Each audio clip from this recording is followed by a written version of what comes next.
Baik, selamat sore. Sebelumnya Om Swastiastu. Perkenalkan nama saya Kadek Nita Karyawati.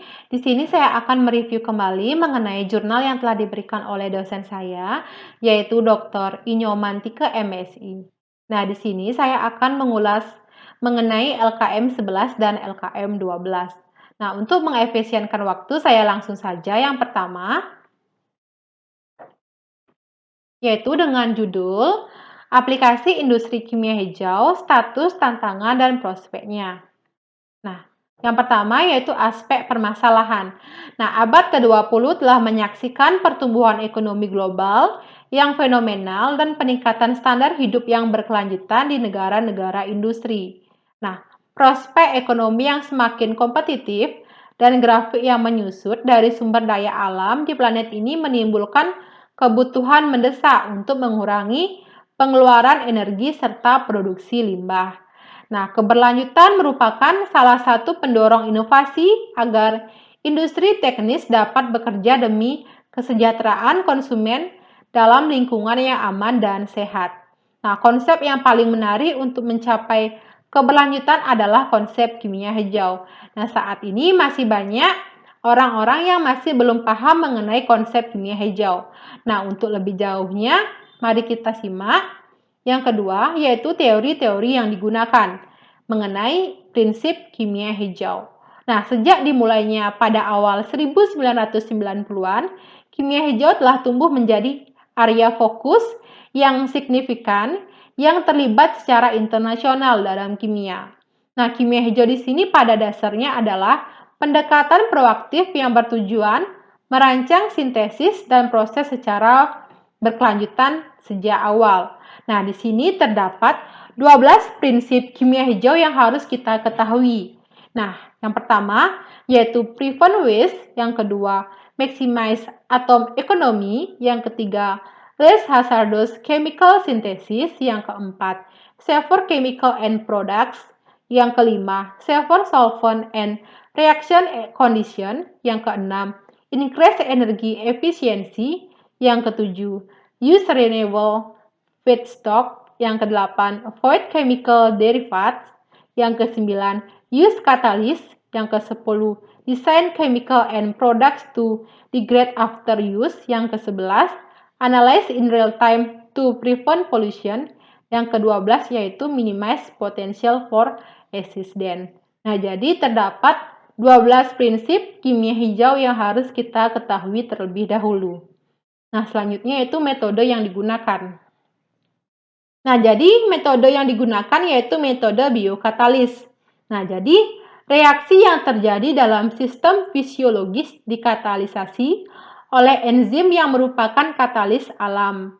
Nah, enzim ini tidak hanya dapat terurai secara hayati tetapi juga dapat diperbarui untuk kemudahan produksi melalui fermentasi gula. Nah, adapun dampaknya, dampak biokatalisasi pada manufacture farmasi adalah yaitu sintesis pregabalin yang lebih hijau, bahan aktif pereda nyeri neuropati lirika. Nah, jadi biokatalis ini juga menemukan aplikasi penting dalam sintesis plastik. Nah, saat ini penelitian utama ditujukan pada sintesis plastik yang biodegradable dari sumber daya yang terbarukan. Nah, itu untuk metode yaitu metode biokatalis. Selanjutnya yaitu hasil dan pembahasan. Nah, jadi untuk hasil dan pembahasan, sebagian besar proses kimia melibatkan pelarut dalam langkah reaksi dan pemisahan untuk melarutkan padatan, mengurangi viskositas, memodulasi suhu, dan memulihkan produk dengan cara ekstraksi atau reskristalisasi sebagai media reaksi atau untuk tujuan pembersih. Nah, kita ketahui bahwa reaksi katalitik dalam stoikiometri adalah salah satu prinsip kimia hijau. Nah, itu jadi contoh dari prinsip kimia hijau yang mengembangkan katalis yang dapat didaur ulang dan dipulihkan dengan menambahkan profil hijau dari sebuah teknologinya. Nah, jadi sudah banyak aplikasi di mana bahan kimia hijau telah berkembang melampaui laboratorium penelitian dan menemukan aplikasi komersial Namun, lebih banyak upaya diperlukan, terutama di bidang analisis siklus hidup, untuk mengevaluasi dampak lingkungan dari berbagai obat hijau setelah melewati sistem fisiologis manusia. Nah, jadi terdapat ilmuwan kimia yaitu Terry Collins dari Universitas Pittsburgh mengembangkan serangkaian katalis berbasis ligan makrosiklik tetraamido yang dimodelkan pada enzim peroksidase. Nah, itu untuk LKM 11. Selanjutnya, yaitu temuan dan kesimpulan. Nah, jadi untuk kesimpulannya, kimia hijau itu memegang kunci untuk masyarakat yang berkelanjutan. Ia memiliki potensi yang melekat untuk menjebati kesenjangan antara masyarakat dengan sains. Nah, inovasi yang didukung oleh kebijakan dan peraturan yang baik akan mempercepat implementasi proses ramah lingkungan dalam skala kecil maupun skala besar. Nah, ahli kimia generasi berikutnya harus diajarkan dasar-dasar kimia hijau, yaitu contohnya yaitu prinsip kimia hijau yang sudah saya paparkan tadi, pada tahap yang sangat awal sehingga mereka dapat berpikir hijau dan mengembangkan metodologi yang lebih aman. Baik, itu untuk LKM 11 yang sudah saya paparkan. Selanjutnya saya beralih ke LKM 12. Baik, selanjutnya yaitu jurnal yang kedua dengan judul Naringinase, Sumber Mikrobial, Produksi dan Aplikasi dalam Industri Pengolahan Pangan. Nah, yang pertama yaitu aspek permasalahan. Nah, ulasan ini berfokus pada sumber mikroba, produksi dan aplikasi naringinase dalam industri makanan.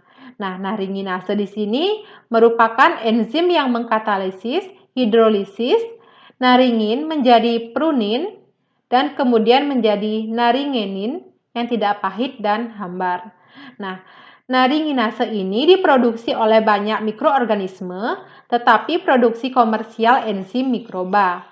Nah, naringinase di sini terutama diproduksi oleh berbagai jenis jamur dan telah dilaporkan dapat menghilangkan rasa pahit karena naringin dalam jus buah jeruk. Nah, yang kedua yaitu teori-teori yang digunakan. Nah, jadi di sini naringin 457, trihidroksflavon 7, ramoglukosid adalah komponen utama dalam buah anggur. Nah, tentunya kalian sudah mengetahui mengenai buah anggur. Nah, jadi naringinase di sini merupakan enzim kompleks yang terdiri dari aktivasi alfa L ramonisidase X32140 dan flavonoid beta-glukosidase. Nah, dalam pengolahannya, yaitu pengolahan tripikal, naringinase ini mengubah naringin menjadi naringenin dalam proses 2 langkah. Nah, aktivitas ramosidase naringinase sangat penting untuk menghilangkan rasa pahit. Nah, substrat naringin dihidrolisis oleh komponen ramonisidase oleh enzim naringinase untuk menghasilkan prunin yang kemudian diubah menjadi flavonoid beta-D. Glukosidase menjadi naringenin. Nah, adapun metode yang digunakan, jadi di sini terdapat 2 metode yang digunakan, yaitu metode permukaan respon untuk mengoptimalkan media fermentasi dengan menunjukkan aktivitas narin meningkat produksi naringinase oleh Staphylococcus hylosus. Nah, untuk yang kedua yaitu metode 2, yaitu menggunakan metode matriks ortogonal diopti untuk menentukan tingkat optimal dari setiap faktor-faktor. Nah, dua-dua komposit pusat faktorial penuh komponennya adalah 15 gram bubuk desain yang diterapkan dalam metode ini. Nah, adapun hasil dan pembahasan, jadi sudah kalian ketahui bahwa naringinase adalah enzim yang dapat mengkatalis hidrolisis naringin menjadi prunin dan kemudian menjadi naringenin yang tidak pahit dan tidak berasa dengan menggunakan kedua metode yang sudah saya paparkan tadi. Nah, enzim beta-D-glukosidase yang bekerja pada prunin untuk melepaskan naringenin dan beta-D-glukosa.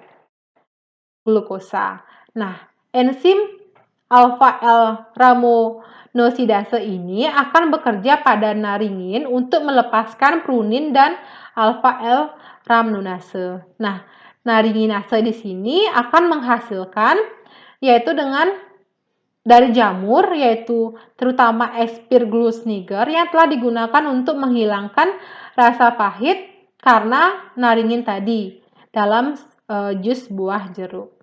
Nah, dari hasilan pembahasan ini dapat kita simpulkan bahwa pasar jus buah jeruk mencakup proses ekstraksi jus segar skala kecil maupun komersial dalam skala besar. Nah, timbulnya rasa pahit dalam jus itu salah satunya kelemahan penting dari jus jeruk. Nah, naringin di sini adalah faktor utama yang menyebabkan pahitnya jus buah jeruk. Nah, naringinase mikroba telah dipelajari untuk menghilangkan rasa pahit jus jeruk. Ini adalah enzim yang menjanjikan untuk industri jus jeruk tentunya. Nah, naringinase ini terbukti efektif dalam menghidrolisis naringin dan produk yang dihasilkan tidak memberikan rasa pahit. Baik, itu tadi mengenai review jurnal yang sudah diberikan.